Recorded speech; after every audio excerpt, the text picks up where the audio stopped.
Hello, this is PalicoPadge, and I just thought it'd be worth us having a bit of a catch up since my last vlog, where it was all a bit sort of down in the dumps with what was going on with my new baby. So I just thought it'd be worth giving you an update. Now with the two series which was running throughout and way before little Noah turned up, now they've come to a close, and with the changes in circumstance at home, being a family of four now, and also a few other things, I thought it'd just be a good time to have a chat and just see how things are going to pan out for the foreseeable future. So I just want to start by saying I'm not disappearing. However, as I'm sure you can appreciate, priorities have changed, and we now need to start looking to how I can continue doing a hobby I do love doing, and also juggle the whole plethora of other things which come up during general life. So first things first, just have a quick chat about baby Noah. And I'd just like to say thank you to everyone who put some nice comments down in that particular video. It's been a bit rough. However, I'm sure somewhere on the screen at the moment I am going to be posting you more recent pictures of our little boy. He's doing well. He's doing really well. He's being kept a close eye on in regards to the hospital he came from. He's had some physiotherapy sessions, because from what I gather, because he was in the intensive care unit, they just like to follow up and make sure that small babies and large babies, much like he was, are I believe, is susceptible to having just general ailments because of being on the bed for a long time and being kept in one position.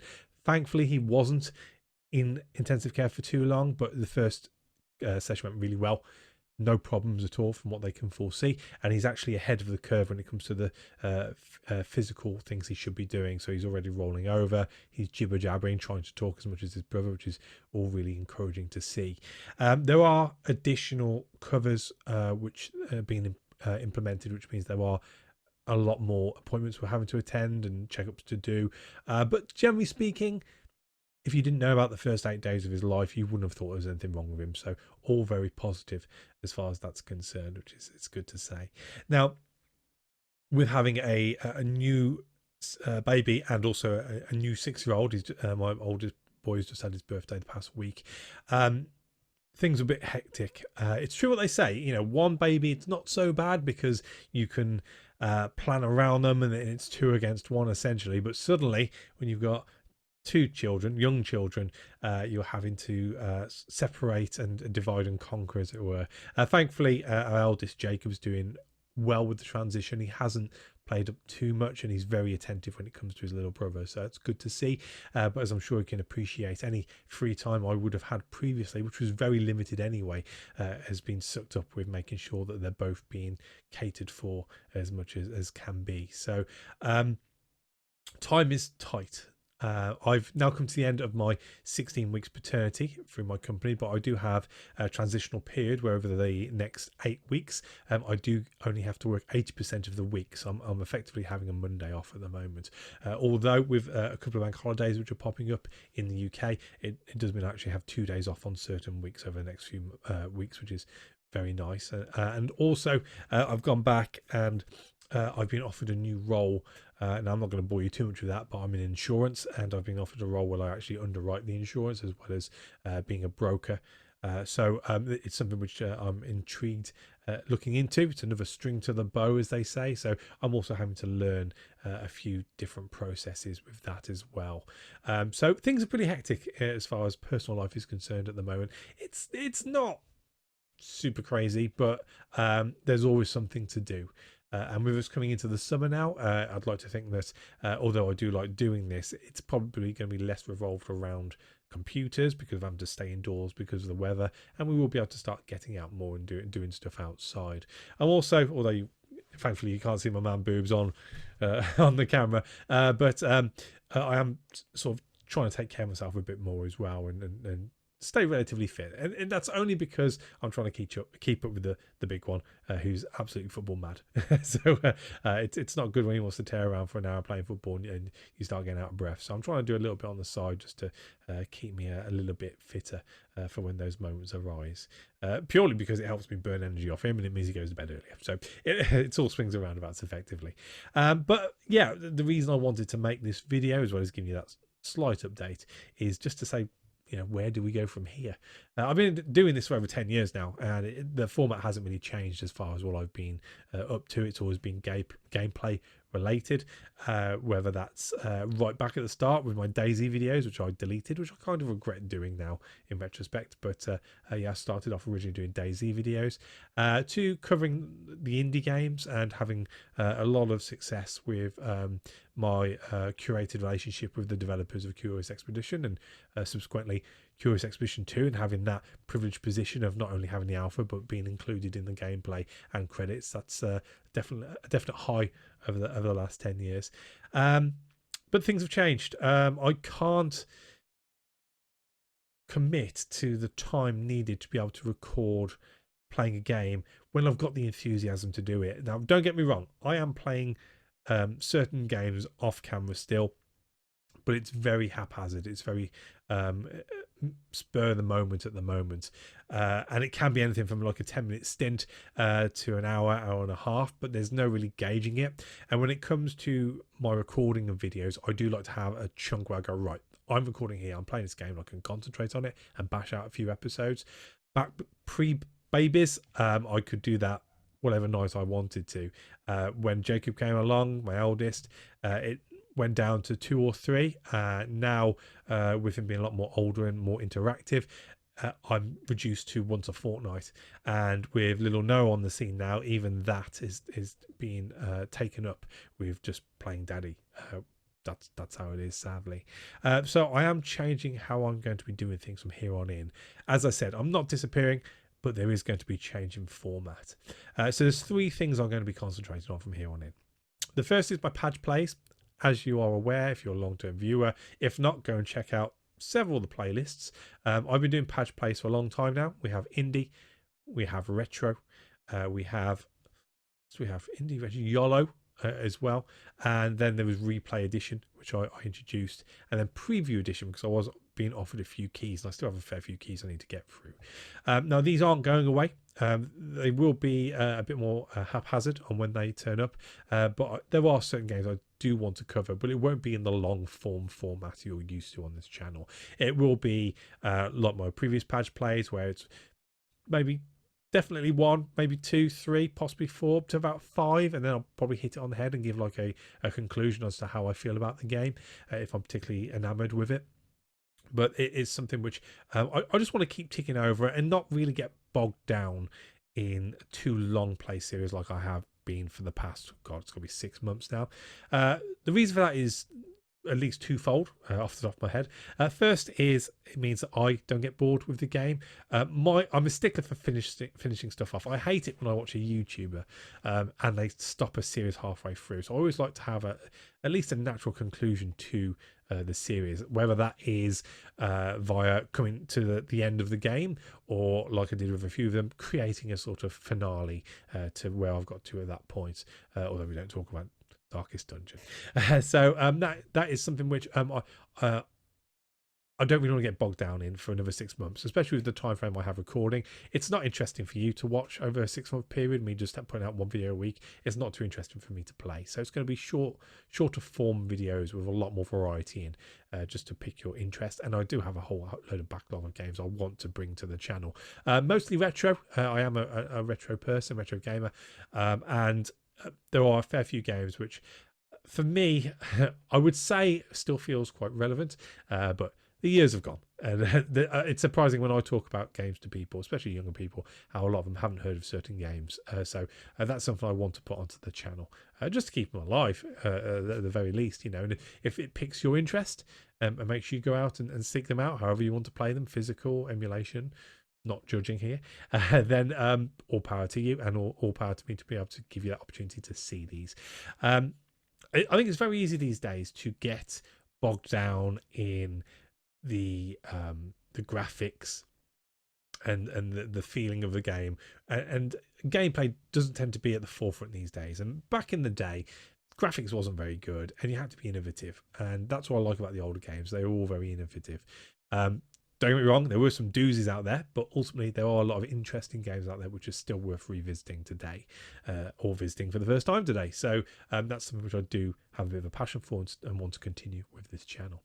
Now the next two are thoughts I had at the back of my head for a long time, but have just never come to fruition due to lack of time. But if I'm going to be skipping out on doing the long form plays of games on this channel, this is something which I can do in the background, and also because they'll be more scripted, and there'll be a lot more research going into them, it's something which I don't have to commit to doing on any given day to record. I can do my research, I can do the script, I can record it, and then I can fill in and do the editing around my life, which is going to work out a lot better for me. The first one is called Hunting for Pirates, and that is with an exclamation mark. The reason being, as far as I'm concerned, no one's really hit the heights of Sid Meier's Pirates in regards to gameplay. And that's something which really boggles my mind. I don't understand how such an open form categorization of game, where you can have a very open world and do lots of different things, hasn't really been monopolized by any of the larger developers out there. I mean, a few people have had a go, and there's been a few on this channel which I've had a look at, but no one's really, as far as I'm concerned, caught the essence of what makes Sid Meier's Pirates great. Thankfully, we had that developed version from Atari back in the early 2000s, which again I think caught the joy of playing that game. But I think we deserve a fully open world version. Now, I'm no developer, I'm not going to be doing this myself, but from what I see on my channel and the videos which get the most views from my analytics, it would appear that there's a lot of people who are in the same frame of mind as me, where they want that next big Sid Meier's Pirates games. And I believe there's a lot of pirate games out there. Now, they might not all be to the grand scale of what Sid Meier's was attempting to do in regards to gameplay, and they might not all be to the grand scale of design or graphics or sound as some of the more recent ones. But there are a good few pirate games out there. So I am going to be looking into those and be doing a small sort of review of piratey games going forward. Now, the first episode is going to be what I will be rating the pirate games on, and it will be purely against Sid Meier's Pirates and the things I enjoy and the things I expect to be in the next person to take on that role, take on that flag and run with it. Again, to my knowledge, I don't know of any. I know Assassin's Creed Black Flag got very close, but it's still, because of that assassin-y side of it, didn't really catch it all. But that's something which I'm going to be looking into. So if you know of any piratey games which you think would be worth reviewing, please let me know in the comments below, and I'll be more than happy to delve into those and offer my piece of eight's worth in regards to that. And finally, my big one, the one I'm really sort of excited about doing, is going to be titled Peer-to-Peer Gaming. Now, that is not peer as in me to you, that is peer as in the big long thing which stretches out into the sea. Now, the reasoning behind this is here in the UK, I'm not sure how it is around the rest of the world. I know in America that there's quite a few out there, and I'm not sure if they're celebrated as much as they are here. But from a retro gaming perspective, and as a young child where games weren't as easily accessible at home, and the exciting thing about going on holiday was going to these seaside arcades and going to these piers and discovering the likes of back in the day, for me it was anything from Operation Wolf to towards a later age for me, Ridge Racer in the arcade, and seeing the innovative steps which arcade games were taking in regards to what you were getting at home. Obviously, when it got to Ridge Racer, it started to come over to what you could sort of expect from home when it came to the PlayStation and beyond.